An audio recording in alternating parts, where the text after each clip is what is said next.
हाँ जी, देखो जी, ये आपकी जन्म लग्न कुंडली का चार्ट है। आपकी है तुला लग्न की जन्म कुंडली। यहाँ पे देखो 7 नंबर लिखा है, ये तुला राशि है और इसके जो मालक हैं वो हैं शुक्र ग्रह। और शुक्र ग्रह यहाँ पे बैठे हैं 11वें घर में।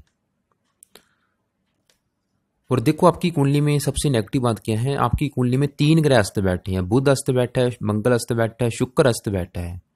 और आपने क्या कर रखा है, देखो चंद्रमा का मोती रत्न धारण कर रखा है, क्योंकि चंद्रमा का मोती रत्न धारण नहीं करना चाहिए था आपको, क्योंकि वो ऑलरेडी पहले ही 10 डिग्री का बैठा है, बलवान बैठा है। और वो देखो केतु ग्रह के साथ बैठा है। अगर रत्न धारण करना है तो आपने शुक्र ग्रह का करना चाहिए था आपको, शुक्र ग्रह का और बुध ग्रह का, जो कि आपने नहीं कर रखा, क्योंकि दोनों ग्रह आपके देखो योग कारक हैं। शुक्र भी योग कारक है और बुध भी योग कारक है। मंगल मार्केश है, लेकिन मंगल भी यहाँ पे आपको अच्छे फल देगा। इसका रत्न चलो आप धारण नहीं कर सकते, वैसे कर भी सकते हैं, वो भी आपको बता सकता हूँ कि कौन सी कंडीशन है। अगर वो कंडीशन आपको लिए चाहिए तो आप उसका रत्नदान कर सकते हो। राहु की फिलहाल अभी आपके ऊपर चल रही है महादशा, जो कि अभी खत्म होने वाली है 2022 में। ये 2004 से चल रही है। और राहु देखो छठे घर में बैठा है। वैसे छठे घर में बैठ कर राहु अच्छे फल देता है, लेकिन ज़्यादा अच्छे फल नहीं, थोड़े बहुत अच्छे फल जरूर देता है। गुरु के घर में बैठा है, जो कि इसका शत्रु है। तो अभी इसकी महादशा खत्म होने के बाद आएगी गुरु की महादशा, वो आपके ऊपर फिर भी अच्छी रहेगी।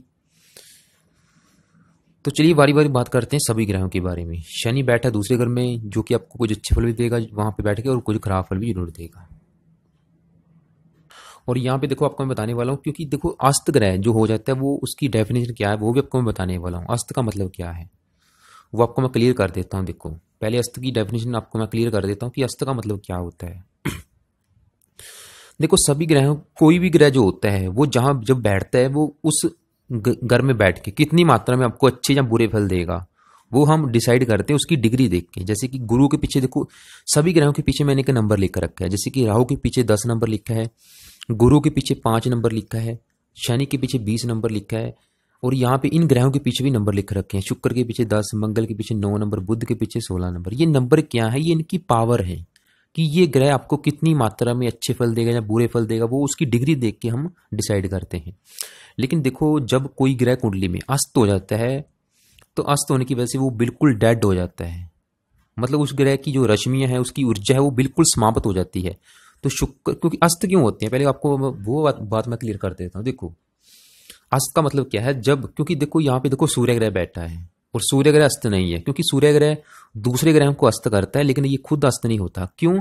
क्योंकि देखो हमारे जो ऑर्बिट का एक सूर्य ग्रह है उसमें आपको पता है कि कितना प्रकाश है, उसमें कितनी गर्मी है, कितनी ऊर्जा है उसमें, जिसकी वजह से उसके पास अगर कोई ग्रह चला जाता है, उसके नजदीक चला जाता है, तो वह ग्रह उस ग्रह की, सूर्य ग्रह की रश्मि को, उसकी ऊर्जा को सहन नहीं कर पाता, उसके प्रकाश को सहन नहीं कर पाता, जिसकी वजह से वो जल जाता है, मतलब वो मृत अवस्था में चला जाता है।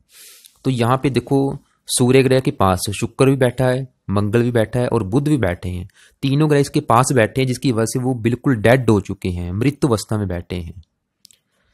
देखो जो ग्रह मृत मतलब मार्किश होता है हमारी कुंडली में, अगर वो अस्त हो जाता है वो आपके लिए अच्छा होता है। लेकिन जो योग कर ग्रह है जिसने आपको अच्छे फल देने हैं लाइफ में, अगर वो ही डेड हो जाए तो फिर नेगेटिव बात होती है। और यहाँ पे सवाल ये कि अस्त ग्रह जब मतलब मृत अवस्था में चला जाता है तो उसके अच्छे फल कैसे प्राप्त करने हैं, वो होते हैं, और उसके 2 उपाय होते हैं। जहाँ तो आप उस ग्रह का रत्न धारण करें, जैसे कि शुक्र का रत्न आप हीरा, ओपल या व्हाइट टोपाज धारण करें, बुध ग्रह का रत्न पन्ना धारण करें, मंगल ग्रह का रत्न मूंगा धारण करें, जो कि आपने नहीं कर रखा। शुक्र और बुध का बहुत जरूरी था रत्न दान करना, वो आपने नहीं कर रखे। तो चलिए जी सभी ग्रहों के बारे में बारी बारी बात करते हैं अच्छी तरह से। लेकिन आपकी कुंडली का फलादेश करने से पहले मैं आपको कुछ बातें क्लियर कर देता हूं, ताकि ये भविष्यवाणी जो अभी आपको मैं बताने वाला हूं आपको समझने में आसानी हो। देखो टोटल कुंडली में 12 घर होते हैं, और जो सभी 12 घर होते हैं वो किसी ना किसी चीज के बारे में बताते हैं। जैसे कि देखो ये पहला घर होता है, यहाँ पे 7 नंबर जरूर लिखा है। ये नंबर पहले आप मत देखो, जैसे कि 7 नंबर 8 नंबर, ये नंबर राशियां हैं। आप किसी भी कुंडली को उठा के देखोगे, मेरा मतलब आप देखो जब किसी भी कुंडली को उठाओगे ये उसका पहला घर होगा। यहाँ पे जो नंबर है 7 नंबर, ये नंबर आगे पीछे जरूर हो सकते हैं। ये पहला घर होता है, ये दूसरा घर, ये तीसरा घर, ये चौथा घर, ये 5वां घर, ये छठा घर, ये 7वां घर, 8वां, 9वां, 10वां, 11वां और 12वां, और ये पहला घर। और सभी 12 घर किसी न किसी चीज के बारे में बताते हैं। जैसे कि मान लो आपके विवाह का सुख देखना है, आपकी पत्नी का सुख देखना है, पत्नी कैसी होगी वो हम 7वें घर से देखेंगे। और 7वें घर के मालक से देखेंगे, यहाँ पे 1 नंबर लिखा है, मालक कौन है, मंगल से देखेंगे। और इस घर में बैठे गुरु से भी देखेंगे। आपकी संतान का सुख देखना है, 5वें घर से देखेंगे। और 5वें घर के मालक शनि से देखेंगे, यहाँ पे 11 नंबर लिखा है, ये शनि का घर है। आपकी माता मकान वाहन का सुख देखना है, 4थे घर से देखेंगे। और 4थे घर का मालक शनि है, दोनों घरों का मालक शनि है। आपकी उम्र देखनी है, 8वें घर से देखेंगे। आपके शत्रु रोग कर्जा देखना है, 6ठे घर से देखेंगे। आपके छोटे भाई बहनों के बारे में पता करना है, 3रे घर से देखेंगे। आपकी धन की स्थिति देखनी है, 2रे घर से देखेंगे। आपकी नौकरी व्यापार का सुख देखना है, 10वें भाव से देखेंगे। भाग्य देखना है, 9वें भाव से देखेंगे। कहने का मतलब जो सभी 12 घर है वो किसी न किसी चीज के बारे में बता रहे हैं। और ये 11वां घर लाभ का होता है। और ये जो पहला घर है ये सबसे महत्वपूर्ण घर होता है, क्योंकि ये आपका शरीर है, ये आपके बारे में बताएगा। जैसे कि 7वां घर आपकी पत्नी का, 5वां घर आपके बच्चों का, ऐसे ही जो पहला घर है ये आपके बारे में बताएगा। और इस घर के मालक से देखेंगे, 7 नंबर लिखा है, मालक है शुक्र। तो अब बात करते हैं सबसे पहले राहु ग्रह की। राहु यहाँ पे देखो 6ठे घर में बैठा है, जो कि आपके शत्रु का घर है। 6ठा घर होता है शत्रु का, कर्जे का, रोग का, कोर्ट कचहरी के खर्चों का, चोरी ठगी विश्वासघात, काफी खराब चीजें इस घर से देखी जाती है। देखो 12 घरों में से ये 6ठा घर, ये 8वां घर और ये 12वां घर, ये खराब घर माने गए हैं। वैसे राहु केतु इन घरों में बैठ के अच्छे फल देते हैं। खासतौर पर राहु देखो जब भी 6ठे घर में बैठा होता है अच्छे फल देता है, लेकिन इतना भी नहीं। तो ये राहु आपको अच्छे फल भी जरूर देगा, लेकिन खराब फल भी जरूर देगा। क्या अच्छे फल देगा, क्या खराब फल देगा, वो आपको मैं बता देता हूं। और देखो जी, अभी क्योंकि सभी जो 9 ग्रह हैं वो अपना अपना असर कब दिखाते हैं, जब उनकी महादशा आती है या अंतरदशा आती है। हमारे जीवन के ऊपर जो सबसे बड़ा असर होता है वह उसी का होता है जिसकी महादशा है। जैसे कि आपके जीवन के ऊपर जो सबसे बड़ा असर है वह राहु का है, क्योंकि राहु की देखो आपके ऊपर महादशा चल रही है। और आपके जीवन के ऊपर 80% जो असर है वो राहु का है, और 20% असर है चंद्रमा का, क्योंकि चंद्रमा की चल रही है अंतरिक्षा।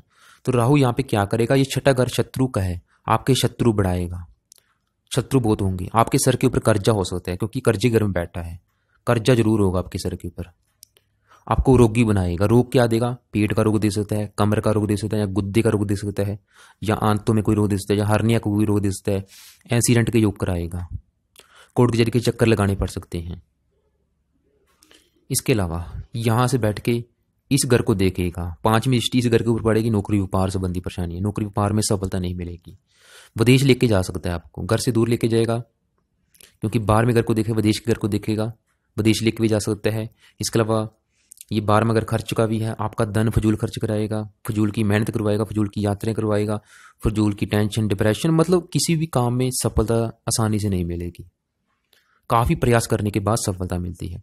दूसरे घर को देखिए, यहाँ पे 8 नंबर लिखा है, राहु की नीच राशि है, ये है धन का घर। आपके धन की हानि कराएगा, जितना मर्जी आप धन कमा ले, धन आपका खर्च होता रहेगा। इसके अलावा ये परिवार का घर है, परिवार के सुख में कमी। वाणी का घर है, वाणी को कठोर करेगा। तो कहने का मतलब, क्योंकि देखो अभी आपके वर्तमान में जो आपके ऊपर दशा है वो राहु का है, और आप मतलब अभी जो भी सोच रहे हो, काम कर रहे हो, डिसीजन ले रहे हो, सफलता मिल रही है या नहीं, मतलब जो भी आपकी लाइफ की 80% जो भी आपके ऊपर जो असर है वो राहु ग्रह का है। तो आप खुद सोचो, मतलब आपको जो भी अभी सफलता मिल रही है या नहीं, वो इसकी वजह से ही है, क्योंकि गुरु के घर में बैठा, चाहे यहाँ पे अच्छे फल भी जरूर देगा। अच्छे फल क्या देगा, आपको साहसी बनाएगा। जब तक साहसी होगा, हिम्मत वाला होगा, निडर होगा। देखो आपके शत्रु जरूर होंगे, लेकिन आप शत्रुओं पर विजय प्राप्त करने वाले होंगे। अगर कोर्ट कचहरी के चक्कर लगाने पड़ेंगे तो सफलता आपके हक में होगी। मामा के सुख में कमी करेगा, ये मामा का घर है, नाना के सुख में कमी करेगा। किसी भी प्रकार की मामा नाना के सुख में कमी आ सकती है। तो अब सवाल ये है कि देखो, अब तो मैंने बता दिया कि राहु यहाँ पे बुरे फल देगा, लेकिन सवाल ये कि बुरे फल कितनी मात्रा में देगा, यानी कि वो बहुत ही ज्यादा मात्रा में बुरे फल देगा, जहां बिल्कुल कम मात्रा में बुरे फल देगा, वो हम इस ग्रह की डिग्री देखेंगे। यहाँ पे देखो इसके पीछे मैंने 10 नंबर लिख कर रखा है, तो ये नंबर क्या है पहले वो आपको मैं क्लियर कर देता हूं। देखो जी, अगर किसी ग्रह के पीछे 0 नंबर लिखा है तो वह समझ लो कि वो बिल्कुल नील बैठा है वहां पे, मतलब आपको जो भी अच्छे या बुरे फल देगा बिल्कुल ही 5% मात्रा के हिसाब से। मतलब अगर अच्छे फल देगा बिल्कुल कम 5% मात्रा में, अगर बुरे फल देगा तब भी बिल्कुल कम। अगर किसी ग्रह के पीछे 1 नंबर 2 नंबर या 3 नंबर लिखा है, वो वहां पे बाल अवस्था में बैठा है, मतलब वो एक बच्चे के रूप में है, वो भी आपको जो भी अच्छे बुरे फल देगा कम मात्रा में ही, सिर्फ ज्यादा से ज्यादा 10 से लेके 20% मात्रा के हिसाब से। अगर कोई ग्रह वहां पे 27 डिग्री, 28 डिग्री या 29 डिग्री का बैठा हो, मतलब उसके पीछे ये नंबर लिखे हैं, तो वो समझ लो कि बुजुर्ग अवस्था में बैठा है, एक बूढ़े के रूप में बैठा है वहां पे। और वो भी जो भी आपको अच्छे फल देगा, अच्छे या बुरे फल देगा जो भी, वो सिर्फ 10 से लेके 20% मात्रा के हिसाब से। लेकिन अगर कोई ग्रह 10 से लेके 20 डिग्री के अंदर बैठा है, वो पूरा जवान होगा और वो आपको जो भी अच्छे या बुरे फल देगा पूरी 100% मात्रा में। तो यहाँ पे देखो राहु बैठा है 10 डिग्री का, यानी कि ये यहाँ पे पूरा जवान बैठा है, जिसकी वजह से अगर आपको ये अगर अच्छे फल देगा पूरी 100% मात्रा में, वैसे अच्छे फल कम भी देगा, वैसे विदेश लेके जा सकता है। और खराब फल देगा तो पूरी 100% मात्रा में। देखो कितनी बुरी बात है। तो मतलब इसके अब सवाल ये है कि इसके बुरे फलों से बचना कैसे है, क्योंकि अभी आपके ऊपर देखो इसकी महादशा है, यहाँ पे एक्सीडेंट के योग भी आपके करा सकता है, चोट आदि लग सकती है, मतलब काफ़ी खराब चीज़ें करेगा जो आपको मैंने अभी बताई नहीं है, क्योंकि मैं पूरी सभी चीज़ें वीडियो में कवर नहीं कर सकता। तो इसके बुरे फलों से बचना कैसे है, उसके 2 उपाय हैं। इसकी जो 10 डिग्री है इसे हमने करना है माइनस, इसे करना है 0, ताकि आप इसके बुरे फलों से बच सकें। उसका 2 उपाय हैं। पहला उपाय है आप इसका मंत्र जाप कम से कम 2 माला या 3 माला रात के समय जरूर करें, क्योंकि भाई इसकी आपके ऊपर महादशा है। इसको क्योंकि जितने भी आप छोटे मोटे उपाय करोगे, जितने भी करते हो, उसका कोई बेनिफिट नहीं होगा, होगा सिर्फ 5-10% होगा। जो 100% बेनिफिट आपको देगा वो सिर्फ मंत्र जाप देगा। तो इसका रात के समय जैसे मर्जी करें, 2-3 माला इसका मंत्र जाप जरूर करें। मंत्र है ओम राम राहवे नमः। दूसरा इसका दान भी करें। दान क्या है इसका? सतनाजा, जो शाम के समय पंछियों को भी डालें, मछलियों को भी डालें और काले रंग की चींटियों को भी डालें, और डालते समय ओम राम राहवे नमः मंत्र का जाप करें, क्योंकि इसे शांत करना बहुत जरूरी है। लाइफ में सफलता नहीं देने देगा, आपको मिलने देगा, घर से दूर लेके जाएगा। देखो विदेश लेके जाएगा, विदेश का मतलब ये नहीं कि किसी दूसरी कंट्री में लेके जाए, चाहे वो अपने ही देश में कहीं दूर लेके जाए, उसे भी हम विदेश कहते हैं। तो मतलब आपको ये घर से दूर ही रखेगा, तो ये मतलब आपको खराब फल देगा, जो आपको बता चुका हूं। तो इसको शांत करें, इसका मंत्र भी करें, इसका दान भी करें। आगे बात करते हैं गुरु ग्रह की। देखो जी, पहले गुरु से पहले मैं आपको केतु की बात बता देता हूँ, क्योंकि राहु और केतु दोनों पापी ग्रह हैं। इनका अपना कोई कुंडली में घर नहीं होता। बाकी जितने भी ग्रह हैं उनका अपना अपना कोई ना कोई घर होता है। ना तो राहु का अपना कोई घर होता है, ना केतु का। तो केतु की पहले बात कर लेते हैं। देखो केतु यहाँ पे चंद्र ग्रह के साथ बैठा है। केतु की डिग्री 10 है, चंद्रमा की डिग्री 10 है, बिल्कुल क्लोज बैठे हैं। ऐसे जातक का जो जन्म होता है वो चंद्र ग्रहण के दिन होता है। जिस दिन चंद्र ग्रहण होता है उस दिन ऐसे जातक का जन्म होता है। तो केतु यहाँ पे वैसे देखो, केतु 12वें घर में बैठ के अच्छे फल देता है। अच्छे फल क्या देता है? विदेश लेके जाता है जातक को। आपको विदेश लेके जरूर जाएगा। विदेशी संबंधों से आपको ज्यादा बेनिफिट है, और आपका जो भाग्योदय है वो विदेश में अधिक होगा। इसके अलावा आपको परोपकारी बनाएगा, दानी बनाएगा। खराब फल क्या देगा? खर्च का घर है, आपके धन का खर्च कराएगा। चंद्रमा माता कारक है, माता के सुख में थोड़ी बहुत कमी आ सकती है। मन का कारक है, जातक मानसिक चिंता ज्यादा करेगा, मानसिक डिप्रेशन का शिकार हो सकता है। चंद्रमा आंखों में कष्ट हो सकता है। इसके अलावा राहु, देखो राहु भी यहाँ पे आपको, क्योंकि चंद्रमा की दृष्टि, राहु की चंद्रमा के ऊपर दृष्टि है, तो जातक के दांतों में कष्ट, नेत्रों में कष्ट, सिर में पीड़ा बनी रहती है। तो यहाँ पे क्योंकि केतु क्या है, अगर यहाँ पे चंद्र ग्रह ना होता तो केतु यहाँ पे अच्छे फल देता, क्योंकि इसका अपना कोई घर नहीं है। तो केतु चंद्रमा के साथ बैठा है, ग्रहण योग लेके बैठा है, तो ये चंद्रमा को पीड़ित करेगा। चंद्रमा क्योंकि यहाँ पे देखो 4 नंबर लिखा है, इस घर का मालक है, जो कि आपके 10वें भाव का है, जो कि आपके नौकरी व्यापार का अगर सुख देखना है तो चंद्रमा से देखेंगे। चंद्रमा की बाद में बात करता हूँ, पहले केतु की बात कर देता हूँ। केतु देखो यहाँ पे अच्छे फल भी देगा, खराब फल भी देगा। खराब फल, रात को नींद में कमी आ सकती है, खराब सपने आ सकते हैं, फजूल का खर्च कराएगा। वैसे विदेश लेके जरूर जाएगा आपको। जातक चुस्त होता है, चालाक होता है, जल्दी क्रोध करने वाला होता है। वैसे केतु देखो राहु से ज्यादा मतलब पापी ग्रह नहीं है। जितना राहु पापी है इतना केतु नहीं है। केतु आपको ज्यादा नुकसान नहीं देगा, इसकी दशा ज्यादा नुकसान नहीं देगी। राहु की दशा आपके ऊपर जो चल रही है ये ज्यादा आपको नुकसान देगी। तो केतु के लिए क्या करें? इसकी देखो, इसकी डिग्री को हमने कम जरूर करना है, ताकि चंद्रमा आपको अच्छे फल दे सके। पहले मैं यहाँ पे चंद्रमा की बात कर लेता हूँ कि चंद्रमा यहाँ पे आपको क्या अच्छे फल देगा और क्या खराब फल देगा। फिर मैं आपको केतु के बारे में बताता हूँ इसे कैसे शांत करना है। देखो केतु यहाँ पे आपके मामा मासी के सुख में भी कमी करेगा। आपके पैरों में कोई ना रोग के कारण पैरों में कोई कष्ट हो सकता है, आंखों में कष्ट हो सकता है। चंद्रमा साथ में बैठा है, गुप्त रोग हो सकता है या गुप्त शत्रु परेशान करेंगी। वैसे विदेश लेके जाएगा, वहां पे आपको बेनिफिट है। चंद्रमा की बात करते हैं। चंद्रमा यहाँ पे देखो 4 नंबर लिखा है, इस घर का मालक है, जो कि आपके अगर आपकी नौकरी व्यापार का सुख देखना, आपको नौकरी व्यापार का सुख मिलेगा या नहीं, तो हम इस घर से देखेंगे। मतलब आप जो भी नौकरी करेंगे, व्यापार करेंगे या खुद का बिजनेस करेंगे, इस घर को देखना जरूरी है। और इस घर के मालिक को देखेंगे, मालिक कौन है? चंद्रमा। इसके अलावा ये आपके पिता का भी घर है, पिता का सुख देखना है तो इस घर के मालिक से देखेंगे। आपकी मान प्रतिष्ठा देखनी इस घर के मालिक से देखेंगे। तो मालिक कौन है? चंद्रमा बैठा है केतु ग्रह के साथ, खराब स्थिति में बैठा है। और यहाँ पे चंद्रमा 6 नंबर लिखा है, बुध के घर में बैठा है, बुध इसका शत्रु है। तो चंद्रमा यहाँ पे देखो आपको खराब फल ही देगा। और आपने क्या कर रखा है? इसका रत्न दान कर रखा है। देखो रत्न क्या करता है? उस ग्रह का बल बढ़ाता है, सिर्फ एक काम करता है, उस ग्रह का बल बढ़ाएगा। अगर वो ग्रह आपको अच्छे फल दे रहे हैं तो उसके अच्छे फल बढ़ाएगा, अगर बुरे फल दे रहे हैं तो बुरे फल बढ़ाएगा। तो चंद्रमा का मोती रत्न करने से इसके बुरे फल बढ़ेंगे।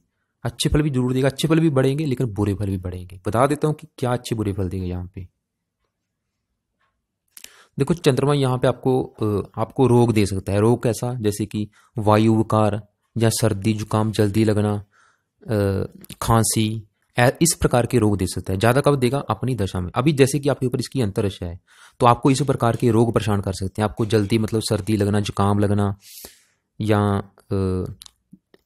वायु विकार संबंधी कोई रोग हो गया। इसके अलावा आपको जो चंद्रमा के रोग हैं वो हैं अस्थमा, पानी की कमी, कफ रोग हो गया जो खांसी होती है, नाक से संबंधी कोई समस्या, पीलिया, या मानसिक रोग हो गया, सर्दी जुकाम, फोबिया हो गया, घबराहट हो गया। ये देखो चंद्रमा से रिलेटेड रोग हैं। जरूरी नहीं कि ये सभी रोग आपको होंगे, इनमें से कोई ना कोई रोग आपको अभी वर्तमान में परेशान कर सकता है। उसका कारण क्या है? इसकी आपके ऊपर अंतर्दशा है। मतलब अभी आपके ऊपर 20% असर चंद्रमा का भी है। तो आपने इसका कर रखा है मोती रत्न दान करण। देखो मोती रत्न क्या करेगा? जो आपको मैंने फल बताए उसके फलों में बढ़ोतरी करेगा। तो यहाँ पे क्या करना है भाई? इसका मंत्र जाप करना है। रत्न उतारें, इसका मंत्र जाप करें। खाली चांद ग्रह का मंत्र ओम सोम समाय नमः, इसका 1-2 माला मंत्र जाप जरूर करें। और खासतौर पे आपकी आंखों में कष्ट हो सकता है, खासतौर पे आपकी जो बाई आंख है वो कमजोर हो सकती है। और यहाँ पे देखो 10 भाव का स्वामी राजभंग योग भी बना, जिसकी वजह से आपको मान प्रतिष्ठा में कमी आएगी, नौकरी व्यापार संबंधी परेशानी आएगी, पिता संबंधी परेशानियां, राजनीति में परेशानियां, कोर्ट कचहरी के द्वारा भी आपको कष्ट होगा, अपमान होगा। इस घर संबंधी आपको खराब फल मिलेंगे। नौकरी व्यापार संबंधी परेशानियां, पिता संबंधी मान प्रतिष्ठा में कमी। और चंद्रमा देखो मन का कारक है, जहां तक मानसिक चिंता में ज्यादा रहेगा। माता का कारक है, माता को कष्ट हो सकता है, माता बीमार हो सकती है। वैसे विदेश यात्रा के योग हैं आपके अभी वर्तमान में। तो चंद्रमा की दशा, क्योंकि चंद्रमा अगर केतु ग्रह के साथ ना होता फिर आपको फिर भी थोड़े बहुत अच्छे फल देगा, साथ में केतु बैठा है। तो अभी आपने क्या करना है देखो, आपको मैं बता देता हूं। देखो केतु की जो 10 डिग्री है इसे आपने करना है 0। इसकी जो 10 डिग्री है इसे आपने बढ़ाना जरूर है, लेकिन मंत्र के द्वारा बढ़ाना है। मंत्र इसका आप सिर्फ मंत्र करें, ना तो इसका आप दान करें, कुछ नहीं करना, सिर्फ इसका रत्न उतार देना है, इसका मंत्र करना है। देखो मंत्र करने से क्या होगा? इसका जो अच्छा बल है वो बढ़ेगा सिर्फ, और जो नेगेटिव बल है वो कम होगा। यानी कि मंत्र जब इसे चारों तरफ से अच्छा करेगा। तो कम से कम 2-3 माला सुबह के टाइम ओम सोम समाय नमः इस मंत्र का जाप जरूर करें। रात के समय केतु ग्रह का भी मंत्र जरूर करें। 2 माला राहु की, 1 माला केतु ग्रह की जरूर करें। और चंद्र ग्रह का जरूरी है आपको करना, क्योंकि अभी आपके ऊपर इसकी अंतर्दशा है। चलिए आगे बात करते हैं गुरु ग्रह की। देखो गुरु ग्रह यहाँ पे 7वें घर में बैठा है, और ये जो 7वां घर है आपके विवाह का है। अगर आपके विवाह का सुख देखना, आपकी पत्नी का सुख देखना है, तो हमें 2 चीजें नोट करनी पड़ेंगी। एक तो इस घर का जो मालिक है, यहाँ पे 1 नंबर लिखा है मंगल ग्रह, उसको देखना पड़ेगा। और यहाँ पे बैठे गुरु ग्रह को भी देखना पड़ेगा। यानी कि आपके विवाह का सुख देखने के लिए, आपकी पत्नी का सुख देखने के लिए इन दोनों ग्रहों को देखेंगे। मंगल ग्रह की बाद में बात करते हैं, पहले गुरु ग्रह की बात करते हैं। और गुरु ग्रह देखो आपके विवाह के घर में बैठा, आपकी पत्नी घर में बैठा है। पत्नी के अलावा यहाँ से डेली की इनकम को भी देखा जाता है, साझेदारी के कामों को भी देखा जाता है। तो गुरु यहाँ पे देखो इस पूरी कुंडली में यहाँ पे 12 नंबर लिखा है, और इसके अलावा यहाँ पे 9 नंबर लिखा है। ये दोनों जो घर हैं गुरु के हैं। इन दोनों घरों का मालिक होकर यहाँ पे बैठा है। ये जो 9 नंबर है ये तीसरा घर है आपके छोटे भाई बहनों का, पराक्रम का, उद्यम का, मेहनत का, साहस का। और ये जो 12 नंबर लिखा है ये आपको मैं पहले बता चुका हूँ, ये छठा घर खराब घर है जो कि शत्रु, रोग, कर्जे का है। और ये गुरु इस कुंडली में वैसे मार्केश भी है। गुरु है यहाँ पे 1 नंबर लिखा है मंगल के घर में बैठा है, जो कि इसका मित्र है, और 5 डिग्री का बैठा है, वक्री होकर बैठा है। तो गुरु यहाँ पे देखो आपको 100 में से 60-70% अच्छे फल देगा, 30% कर खराब ही देगा। अच्छे फल क्या देगा पहले वो बता देता हूँ। अच्छे फल क्या देगा? आपकी पत्नी का सुख अच्छा मिलेगा, पत्नी आपकी अच्छी होगी, पत्नी आपकी वफादार होगी, पत्नी के साथ अच्छी बनेगी, पत्नी आपकी धार्मिक होगी और गुरु आपको भी धार्मिक बनाएगा। जातक धार्मिक होगा, परोपकारी होगा। इसके अलावा गुरु मतलब आपको विवाह का सुख अच्छा मिलेगा। इसकी जो अभी आपके ऊपर महादशा आने वाली है, जो कि राहु की जब महादशा 2022 में खत्म हो जाएगी, इसकी महादशा चलेगी, बड़ी महादशा इसकी चलेगी, बहुत अच्छी जाएगी। ये मतलब आपको चारों तरफ से लाभ देगा, क्योंकि यहां से बैठ के इस घर को देखेगा, लाभ के घर को देखेगा, आपको धन लाभ कराएगा, धन कमाने के साधन बढ़ेंगे, जो भी इच्छाएं पूरी करेगा। इसके अलावा लगन को देखेगा, लगन संबंधी अच्छे फल, जातक बुद्धिमान होगा, विद्वान होगा। इसके अलावा चतुर होगा, चालाक होगा, परोपकारी होगा, आपको धार्मिक बनाएगी इसकी दशा, आपकी धार्मिक कामों में दिख रुचि होगी। और सबसे अच्छी बात, गुरु यहां से इसकी जो नौवीं दृष्टि अपने घर के ऊपर पड़ेगी, बहुत ही अच्छी बात है। जातक बहुत जरा मेहनती होगा, साहसी होगा और आपको मेहनत का फल जरूर मिलेगा। और नेगेटिव बात क्या है, क्योंकि गुरु यहाँ पे 12 नंबर लिखा है, छठा घर शत्रु रोग कर्जे का, तो रोग कर्जा ये उठ के आपकी पत्नी घर में चला गया, तो आपकी पत्नी को कोई ना कोई रोग दे सकता है, आपकी पत्नी बीमार हो सकती है और आपको भी थोड़ा बहुत बीमार कर सकता है, कोई ना कोई रोग दे सकता है। तो आपने क्या करना है, जब इसकी महादशा आएगी आपके ऊपर, आपने इसका मंत्र जाप डेली जरूर करना है, 1-2 माला सुबह के टाइम इसका 2-3 माला जरूर करना है, जब तक इसकी महादशा रहेगी करते रहना है। उसकी वजह से क्या होगा, गुरु आपको ज्यादातर अच्छे फल ही देगा। वैसे फिलहाल मेरे हिसाब से अभी से इसको शुरू करते हैं मंत्र जाप करना। तो वैसे गुरु यहाँ पे आपको विवाह का सुख अच्छा मिलेगा, पत्नी बहुत अच्छी होगी, क्योंकि इस घर का जो मालक है मंगल भी देखो लाभ के घर में चला गया, और आपका जो भाग्योदय होना है विवाह होने के बाद होगा, क्योंकि पत्नी उठ के चलेगी लाभ के घर में, पत्नी आने के बाद आपको लाभ होगा। पत्नी के द्वारा भी आपको लाभ हो सकता है समय समय पर, लेकिन विवाह होने के बाद आपका भाग्योदय होगा। तो गुरु की दशा जो आने वाली है अच्छी जाएगी। तो चलिए बात करते हैं यहाँ पे बैठे 4 ग्रहों की। यहाँ पे देखो बुध ने आपको बहुत अच्छे फल देने हैं, शुक्र भी बहुत अच्छे फल देगा, सूर्य भी बहुत अच्छे फल देगा, मंगल भी अच्छे फल देगा, चारों ग्रह अच्छे फल देंगे।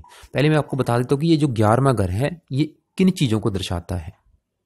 देखो जी, जो 12 घरों में से सबसे अच्छा घर माना गया वो ये 11वां घर है, क्योंकि यहाँ पे बैठ के सभी ग्रह, चाहे वो राहु है चाहे केतु, सभी ग्रह यहाँ पे अच्छे फल देते हैं। इसे हम लाभ का घर कहते हैं। लाभ, जीवन में मिलने वाला लाभ, चाहे वो धन लाभ है चाहे किसी भी प्रकार का जो दूसरा भी लाभ है, वो हम यहाँ से देखते हैं। इसके अलावा यहाँ से धन कमाने के साधन देखे जाते हैं, इच्छा पूर्ति देखी जाती है, बड़े भाई बहनों का ये घर है। इसके अलावा यहाँ से कुछ रोग भी देखे जाते हैं, कान का रोग, गले का रोग। तो यहाँ पे देखो सभी ग्रह आपको मेरे हिसाब से ज्यादातर अच्छे फल देंगे। बारी बारी मैं आपको बता देता हूँ। सबसे पहले हम सूर्य ग्रह की बात करते हैं। यहाँ पे देखो 5 नंबर लिखा है, ये सिंह राशि है जो कि सूर्य ग्रह की राशि है। कहने का मतलब सूर्य ग्रह अपने ही घर में बैठा है। आप खुद सोचो, क्योंकि कोई भी ग्रह जब अपने घर में बैठ जाता है तो अपने घर का नुकसान नहीं करता, बल्कि अच्छे फलों में वृद्धि करता है। तो सूर्य यहाँ पे अपने ही घर में बैठा है, अपने घर के फलों में वृद्धि करेगा। क्या वृद्धि करेगा, देखो जो आपको मैं बता चुका हूं, ये लाभ का घर है। तो जातक बहुत जरा धनी होगा, बहुत जरा, क्योंकि सभी ग्रह बैठे हैं, ऐसी मैंने हजारों कुंडलियां देखी, जातक बहुत जरा अमीर होते हैं, उद्योगपति होते हैं, करोड़पति होते हैं। लेकिन ये जो आपके ग्रह अस्त बैठे हैं, इनके अच्छे फल में कमी आ रही है, वो भी आपको मैं बता देता हूँ। तो सूर्य ग्रह यहाँ पे आपको बहुत जरा धनी बनाएगा, आपकी सभी इच्छाएं पूरी होंगी। जातक के धन कमाने के साधन एक से अधिक होते हैं। सूर्य पिता का कारक है, पिता का सुख अच्छा मिलेगा, पिता के द्वारा भी धन लाभ होगा। सरकार का कारक है, सरकारी क्षेत्रों से आपको लाभ होगा, सरकारी ठेकों से आपको लाभ होगा। तो देखो जी, ये सूर्य आपको, क्योंकि देखो इसके पीछे मैंने 9 नंबर लिख रखा है, 9 नंबर यानी कि ये पूरा जवान बैठा है, जो भी आपको अच्छे फल देगा पूरी 100% मात्रा में। तो ऐसा जाता है सूझवान होता है, भूमि, मकान, वाहन, संतान आदि सभी सुखों से युक्त होता है, आकर्षक होता है, विचारशील होता है, माता पिता की सहायता से लाभ व उन्नति प्राप्त करने वाला होता है, जीवन अच्छा होता है, अच्छा जीवन व्यतीत करता है, सभी इच्छाएं पूरी होंगी, काफी धनी होगा। और सूर्य ग्रह के साथ शुक्र भी बैठा है, बुध भी बैठा है, जिसकी वजह से जातक विशेष धनी होगा, मतलब बहुत ज्यादा अमीर होगा। तो ये सूर्य आपको बहुत अच्छे फल देगा। आगे चलते हैं, बात करते हैं शुक्र ग्रह की। इसकी दशा बहुत अच्छी जाएगी। शुक्र ग्रह, क्योंकि देखो अपने घर में बैठा है, शुक्र की बात करते हैं। शुक्र इस पूरी कुंडली का मालक है, लग्नेश है, क्योंकि यहाँ पे देखो 7 नंबर लिखा है, ये पहले घर का मालक है, जो कि आपको मैं बता चुका हूँ। पहला घर आप खुद हैं, जैसे कि 7वां घर आपकी पत्नी का, 5वां घर आपके बच्चों का, 4था घर आपकी माता का। ऐसे जो पहला घर है ये आपके बारे में बताएगा। यानी कि अगर आपका शरीर आपके शरीर की बनावट देखनी है, आपका रंग रूप देखना, आपकी पर्सनैलिटी देखनी है, आपका व्यक्तित्व देखना है, आपका स्वभाव देखना है, आपका स्वास्थ्य देखना, आपकी सेहत देखनी है, आपका रंग रूप देखना, आपकी सर देखना, आपका मस्तक देखना है, तो हम पहले घर को देखेंगे। और पहले घर का मालक कौन है? शुक्र। बैठा है 10 डिग्री का, सिंह राशि में बैठा है, सूर्य ग्रह के घर में बैठा है। सूर्य वैसे इसका शत्रु है, लेकिन ये लग्नेश है, इस कुंडली में योगकर ग्रह है शुक्र ने भी, क्योंकि शुक्र यहाँ पे चाहे अगर ये अकेला होता फिर आपको खराब फल देता, लेकिन साथ में इसी घर का मालक है, सूर्य है, इसी घर में बैठा, अपने घर का नुकसान नहीं होने देगा, जिसकी वजह से शुक्र भी यहाँ पे आपको बहुत अच्छे फल देगा। लेकिन अस्त बैठा है, मतलब डेड बैठा है, मृत अवस्था में बैठा है, मर चुका है, यहाँ पे जो भी आपको अच्छे फल देगा सिर्फ 5% मात्रा में। अगर आप 100% इसके अच्छे फल चाहते हैं तो इसका रत्न धारण करें। रत्न कैसे धारण करना है वीडियो को आपको मैं आखिर में बता देता हूँ। फिर भी आपको मैं बता देता हूँ कि शुक्र यहाँ पे आपको क्या अच्छे फल देगा, लेकिन जो अभी आपको मैं बताने वाला हूँ अच्छे फल मिलेंगे जरूर, लेकिन कम मात्रा में मिलेंगे, सिर्फ 5% मात्रा में मिलेंगे। तो देखो, अगर आप शुक्र से जुड़ा काम करते हैं उसमें आपको ज़्यादा बेनिफिट है। जैसे कि आप फिल्म इंडस्ट्री से जुड़ा कोई काम कर सकते हैं, या मीडिया से रिलेटेड जुड़ा कोई काम कर सकते, जैसे कि देखो अभिनेता, सिनेमा, संगीतकार, गीतकार, चित्रकार, कपड़ों से रिलेटेड कोई काम, कंप्यूटर का काम, टेलीविजन का काम, इलेक्ट्रॉनिक का काम, वाहन उद्योग, ज्वेलरी का काम, डेयरी फार्म खोल सकते हैं, दूध, मक्खन, घी, मिठाई, इनसे रिलेटेड कोई काम कर सकते हैं, होटल का काम कर सकते हैं, रेस्टोरेंट का, fancy store, decoration, fashion designing, इसके अलावा रेडीमेड जो सामान होते हैं, क्योंकि ये शुक्र से जुड़े काम है। अगर ये काम आप करते हैं इसमें आपको ज़्यादा सफलता मिलेगी, क्योंकि देखो शुक्र पूरी कुंडली का मालक है, लग्नेश है। और इसके अलावा यहाँ पे बैठा आपको सुंदर बनाएगा, क्योंकि शुक्र सुंदरता कारक है। आपका शरीर है, देखो ये आपकी सेहत अच्छी होगी, जातक सेहतमंद होगा, कभी भी कोई रोग परेशान नहीं करेगा, बुद्धिमान होगा, विद्वान होगा, सुंदर होगा, आकर्षक होगा। इसके अलावा जो आपको मैं बता चुका हूँ, जातक वाहन, वस्त्र, दूध, पनीर, मोती, कागज, स्टेशनरी, इन क्षेत्रों से जुड़ा अगर काम करते हैं उसमें ज़्यादा सफलता मिलेगी। एक अच्छा अकाउंटेंट हो सकता है, लेकिन शुक्र यहाँ पे आपको सिर्फ 5% अच्छे फल देगा, ज़्यादा नहीं। ये इसने आपको बहुत ज़्यादा धनी बनाना था। यहाँ पे जहाँ तक बहुत ज़्यादा धनी होता, कभी भी धन की कमी नहीं रहती। धन कमाने के साधन आपके एक से अधिक होते हैं, लेकिन शुक्र अस्त बैठा है, इसका रत्न धारण जरूर करें। अगर आप मतलब धन चाहते हैं, जीवन में धनी चाहते हैं, धनवान होना चाहते हैं, इसका रत्न धारण जरूर करें। अगर रत्न धारण नहीं कर सकते, आपका बजट कम है, तो इसका मंत्र आप जरूर करें लाइफ टाइम, क्योंकि लग्नेश है इसका, तो वैसे भी करना चाहिए। 2-3 माला सुबह के टाइम जरूर करें। बात करते हैं बुध ग्रह की। देखो बुध ग्रह भी यहाँ पे आपको 100% अच्छे फल देगा, क्योंकि बुध आपका भाग्य का स्वामी है। बुध भी इस कुंडली में अति योग कारक ग्रह है। यहाँ पे 3 नंबर लिखा है, इस घर का मालक है, जो कि आपका भाग्य है। यहाँ से भाग्य देखा जाता है, तीर्थ यात्रा देखी जाती है, विदेश यात्रा देखी जाती है, पिता का सुख देखा जाता है, मान प्रतिष्ठा देखी जाती है। इस घर का मालक बुध है, बैठा है सिंह राशि में, सूर्य ग्रह के साथ बैठा है। सूर्य इसका मित्र है, मित्र घर में बैठा है। शुक्र भी इसका मित्र है, सूर्य भी इसका मित्र है, मंगल वैसे इसका शत्रु है। तो बुध भी यहाँ पे आपको बहुत अच्छे फल देने वाला है। और बुध यहाँ पे 6 नंबर लिखा है, इस घर का भी मालक है। थोड़े से इसने खराब फल भी जरूर देने थे, क्योंकि खर्च का स्वामी खर्च उठ के चला गया लाभ के घर में, तो आपका धन भी खर्च कराना था इसने, लेकिन 80% आपको इसने अच्छे फल देने हैं। तो अच्छे फल क्या देगा? तो देखो ऐसे जातक मैंने देखे, ऐसे जातक एक अच्छे लेखक होते हैं, यानी कि लिखने के शौकीन होते हैं। जहाँ लेखक होते हैं, पत्राचार, जिसमें लिखने की जरूरत होती है, उस काम करने वाले होते हैं। जैसे कि लेखक हो गए, संपादक हो गए, प्रकाशन हो गए, साहित्यकार हो गए, इनमें से कोई ना कोई जुड़ा काम भी कर सकते हैं आप। और बुध आपके भाग्य का स्वामी जातक बहुत ज़्यादा भाग्यशाली होगा। भाग्यशाली होगा बुध, बुद्धि का कारक जातक बुद्धिमान होगा, बहुत ज़्यादा बुद्धिमान होगा, तेज दिमाग वाला होगा, कंप्यूटर से जुड़ा भी कोई काम कर सकता है। बुध की दशा अंतर से भी बहुत अच्छे फल देगी। जातक बुद्धिमान होगा, बातचीत करने में कुशल होगा, अनेक साधनों से धन कमाने वाला होगा, क्योंकि देखो साथ में सूर्य बैठा है, शुक्र बैठा है। जातक एक अच्छा बिजनेसमैन भी होगा, ऐशो आराम से जीवन जीने वाला होगा। और देखो बुध के साथ मंगल बैठा है, शुक्र बैठा है, सूर्य बैठा है। मंगल क्या करेगा? आपको व्यापार से धन लाभ दिलाएगा। अगर आप अपनी पत्नी के नाम वाले धंधे, अगर आप मतलब जो भी बिजनेस कर रहे हैं, अगर उसको अपनी पत्नी के नाम से रखते हैं तो उसमें आपको ज़्यादा बेनिफिट है, क्योंकि मंगल देखो 7वें घर का मालक हो, जो आपकी पत्नी का है। तो पत्नी उठ के चलेगी धन के घर में, लाभ के घर में। पत्नी के नाम वाले धंधे में आपको लाभ होगा, ज़्यादा लाभ होगा। तो बुध सूर्य के साथ बैठा है, बुध द्वितीय योग भी बना हुआ है। तो शुक्र के साथ बैठा है, देखो बुध भी आपको बहुत ज़्यादा धनी बनाए, क्योंकि मैं आपको जो पहले बोल चुका हूँ, ये 11वां घर लाभ का घर है। इसमें सभी ग्रह अच्छे फल देते हैं, जीवन जातक को बहुत ज़्यादा धनी बनाते हैं, आपके मतलब करोड़पति बनने के भी काफ़ी योग हैं कुंडली में। लेकिन नेगेटिव बात क्या है, सभी ग्रह अस्त बैठे हैं, जो कि बहुत ही नेगेटिव बात है। तो बुध ग्रह का भी पन्ना रत्न धारण जरूर करें, ताकि इसके अच्छे फल आपको ज़्यादा मात्रा में मिल सके। मंगल ग्रह की बात कर लेते हैं लास्ट में। तो देखो जी, मंगल भी यहाँ पे आपको बहुत अच्छे फल देगा, चाहे मंगल इस कुंडली में मार्केश है, लेकिन फिर भी, क्योंकि देखो रीजन क्या है, मंगल सूर्य ग्रह के घर में बैठा है। सूर्य ग्रह का देखो, इस ग्रह का जो मालक है वो भी यहाँ पे बैठा है, और मंगल सूर्य ग्रह का मित्र है। और मंगल इस पूरी कुंडली में यहाँ पे 1 नंबर लिखा है, इस घर का मालक है, जो कि आपकी पत्नी का अगर सुख देखना है तो मंगल से भी देखेंगे, जो कि मैं पहले बता चुका हूँ। आपके अगर विवाह का सुख देखना है, विवाह का सुख मिलेगा या नहीं, पत्नी कैसी होगी, मंगल से देखेंगे। और यहाँ पे 8 नंबर लिखा है, ये आपके दूसरे घर का भी मालिक है, जो कि आपका धन का, देखो ये दूसरा घर जो होता है ये आपके धन का है, यानी कि अगर आपकी धन की स्थिति देखनी है, आपके पास धन कितनी मात्रा में है, आपका बैंक बैलेंस देखना, आपकी आर्थिक स्थिति देखनी है, तो हम इस घर को देखेंगे। और इस घर का मालक कौन है, मंगल। शनि से भी देखेंगे, लेकिन इस घर के मालक मंगल से भी देखना जरूरी है। और पत्नी का सुख भी इस घर के मालक मंगल से देखेंगे। तो दोनों घरों का मालक मंगल है, बैठा है 11वें घर में। बहुत ही अच्छी जगह प्लेसमेंट है, बहुत अच्छे फल देगा, लेकिन अच्छे फल सिर्फ 5 या 10% मात्रा में दे पाएगा। तो क्या अच्छे फल देगा, देखो पत्नी उठ के चलेगी लाभ के घर में, तो पत्नी के आने के बाद आपका भाग्योदय होगा, पत्नी के आने के बाद आप धनवान बनेंगे, पत्नी के द्वारा भी आपको धन लाभ होगा, पत्नी भी आपकी काफ़ी धनी हो सकती है, पत्नी के द्वारा भी आपको आर्थिक मदद मिलेगी, चाहे पत्नी आपकी धन कमाने वाली हो सकती है, या पत्नी आपकी अमीर हो सकती है, या पत्नी आपकी किस्मत वाली होगी, उसके बाद आपको धन लाभ होगा जीवन में।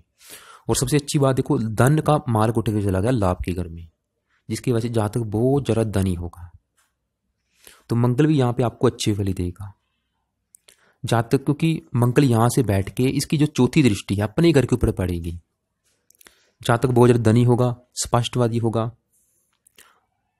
भूमि मकान वाहन आदि सभी सुखों से युक्त होगा। पत्नी का सुख बहुत अच्छा मिलेगा, पत्नी के साथ बहुत अच्छी बनेगी, विवाह का सुख अच्छा मिलेगा, विवाह के बाद आपकी किस्मत चमकेगी। जातक का जो भाग्योदय है वो 28 वर्ष से लेके 32 वर्ष की आयु के बीच जरूर होगा। लेकिन मंगल देखो भाई आपका अस्त बैठा है, ये भी आपको अच्छे फल सिर्फ 5% मात्रा में देगा। इसका रत्न आप धारण कर नहीं सकते, क्योंकि देखो बुध मंगल और शुक्र तीनों ग्रह को आप रत्न धारण नहीं कर सकते। जहां तो आप बुध और शुक्र का करें, दोनों का कर सकते हैं, या फिर सिर्फ मंगल का करें, क्योंकि बुध शुक्र मंगल के शत्रु हैं।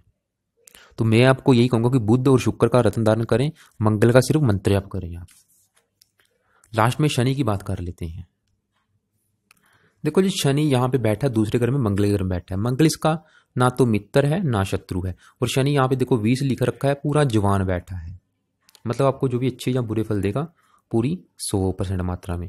और शनि यहाँ पे देखो 10 नंबर लिखा है, और ये 11 नंबर लिखा है, ये दोनों घर शनि के हैं। ये जो 10 नंबर है ये आपका चौथा घर है, जो कि आपकी माता का है। अगर आपकी माता का सुख देखना है तो इस घर के मालिक शनि से देखेंगे। आपके मकान का सुख देखना है, वाहन का सुख देखना है, आपकी भूमि जमीन जायदाद का सुख देखना है, तो इस घर के मालिक शनि से देखेंगे। और यहाँ पे 11 नंबर लिखा है, ये आपकी संतान का है। अगर आपकी संतान का सुख देखना है, आपके बच्चों का सुख देखना है, तो इस घर के मालिक शनि से देखेंगे। आपकी पढ़ाई का भी ये घर है, और शनि बैठा दूसरे घर में, जो कि आपका धन का घर है, आपके परिवार का, आपकी वाणी का घर है। तो शनि देखो यहाँ पे आपको 100 में से 70-80% अच्छे फल देगा, क्योंकि शनि इस कुंडली में योग ग्रह है, लग्नेश शुक्र का मित्र है। अच्छे फल क्या देगा, आपको बहुत ज्यादा धनी बनाएगा, परिवार का सुख अच्छा मिलेगा। वाणी थोड़ी सी आपकी कठोर जरूर करेगा, जातक थोड़ा सा क्रोधी स्वभाव का जरूर होगा। और शनि की यहाँ से दृष्टि अपने घर के ऊपर पड़ेगी, माता का सुख अच्छा, मकान का सुख अच्छा, जातक के पास अच्छा घर, अच्छी गाड़ी, नौकर चाकर, भूमि जमीन जायदाद सभी सुख अच्छी मात्रा में मिलेंगी। और आपकी देखो संतान उठ के चलेगी धन के घर में। तो धन कब आएगा, प्रथम संतान होने के बाद। देखो आपका जो भाग्योदय है वो 2 किस्मों में होना है। पहली किस्म है आपका विवाह होने के बाद, जब आपका विवाह होगा उसके बाद आपका भाग्योदय होगा। दूसरा भाग्योदय होगा संतान होने के बाद, क्योंकि देखो संतान का मालिक भी धन के घर में चला गया। धन कब आएगा, संतान होने के बाद। और आपकी संतान भी काफी धनी होगी, संतान का सुख बहुत अच्छा मिलेगा, माता मकान वाहन का सुख अच्छा मिलेगा। और शनि 8वें घर को देखेगा, आपकी उम्र को भी लंबा करेगा। थोड़ा सा शनि देखो शुरुआती जीवन में आपको परेशानी जरूर आएगी, धन मकान वाहन के सुख में आपको शुरुआती जीवन में काफी संघर्ष करना पड़ेगा, लेकिन जहां तक इन सब सुखों को प्राप्त जरूर करेगा अपनी मेहनत के बल पर। तो बात कर लेते हैं शुक्र और बुध के रत्न की, कि कितने रत्न के दान करने हैं, कैसे करने हैं। देखो जी, शुक्र का जो रत्न है वैसे वो हीरा होता है, हीरा काफी महंगा होता है, डायमंड जिसे बोलते हैं, लेकिन आप उसकी बजाय इसका व्हाइट टोपाज रत्न दान करें। उसे आपने 8.25 रत्ती का ले लेना है और उसे चांदी में जड़वा के शुक्रवार के दिन दान करना है, सुबह के समय, या 7:15 बजे, या 8:15 बजे, या 9:15 बजे। दान करने से पहले उसे एक बार कच्चे दूध में गंगा जल में धो लेना है, शुक्रदेव से प्रार्थना करनी है, उसका एक माला मंत्र जाप करके उसे आपने अपने राइट हैंड की जो ये सबसे पहली फिंगर है जिसमें मैंने ये शनि का रत्न दान कर रखा है, इसमें दान करना है। हजारों बेनिफिट आपको, क्योंकि देखो लगन दोष बना हुआ है, सफलता कैसे मिलेगी जीवन में। देखो इसका रत्न दान करें और इसका मंत्र या भी लाइफ टाइम करें। शुक्ल पक्ष का जो पहला शुक्रवार आएगा उस दिन इसे दान करना है। बात करते हैं बुध ग्रह की। देखो बुध ग्रह का जो रत्न है वो पन्ना रत्न है, इसे भी आपने 8.25 रत्ती का खरीद लेना है और इसे भी चांदी में जड़वाना है। दोनों को चांदी में जड़वाना है और किसी धातु में नहीं। चांदी में जड़वा के इसे बुधवार के दिन दान करना है, सुबह के समय 7:15 बजे, 8:15 बजे, 9:15 बजे। सवा का ख्याल जरूर रखें। और दान करने से पहले इसे भी सेम विधि है, कच्चे दूध में गंगा जल में धो लेना है, बुधदेव का कमला मंत्र जाप करना है और इसे अपने राइट हैंड की जो सबसे छोटी फिंगर है इसमें दान करना है। इसकी वजह से भी आपका भाग्य देगा, हजारों बेनिफिट है इसके आपके। और चांद ग्रह का जो मोती पहन रखा है उसे उतार दे तुरंत, उसे जल प्रवाह करें और चांद ग्रह का सिर्फ मंत्र जाप करें। देखो अभी फिलहाल आपने क्या करना है, ये तो आपकी कुंडली का फल है। कुंडली बहुत अच्छी है आपकी, संतान का अच्छा सुख है, संतान बहुत अच्छी होगी आपकी, पत्नी का सुख अच्छा है, काफी धनी होंगे आप, मतलब सभी सुख आपकी लाइफ में है। सिर्फ नेगेटिव बात क्या है, आपकी कुंडली में थोड़े वो ग्रह अस्त बैठे हैं जिसने आपको अच्छे फल देने हैं। और राहु की जो दशा है ये अभी खत्म होने वाली है, इसके बाद चलेगी गुरु की दशा, बहुत अच्छी जाएगी, पूरी लाइफ चेंज हो जाएगी आपकी। फिर भी आप राहु का दान करें, इसका मंत्र जाप करें ताकि इसके बुरे फलों में कमी आए। इसका कम से कम 2 माला मंत्र जाप जरूर करें और इसका दान भी करें क्योंकि इसका आपके ऊपर ज़्यादा असर है। और चांद ग्रह की अंतरदशा है, इसका 1-2 माला इसका भी जरूर करें आप। और इसका मोती रत्न उतारें और रात के समय 1 माला केतु ग्रह का भी जरूर करें। और बाकी इन दोनों, देखो इन ग्रहों के मंत्र भी जरूर करने, शुक्र का तो जरूर करें लाइफ टाइम और इसका रत्न भी धारण करें, चाहे 1-2 महीने में चाहे साल में जरूर धारण कर लें जब आपका बजट हो। और बुध ग्रह का भी जरूर करें, मंगल ग्रह का खाली आप मंत्र जाप करें। बाकी आपके जो भी सवाल है एक बार फ़ोन करके आप पहले लिख लेना सवालों को और फ़ोन करके मुझसे पूछ भी सकते हैं, लेकिन फ़ोन करने से पहले एक बार व्हाट्सएप पे जरूर पूछ लें आप मुझे।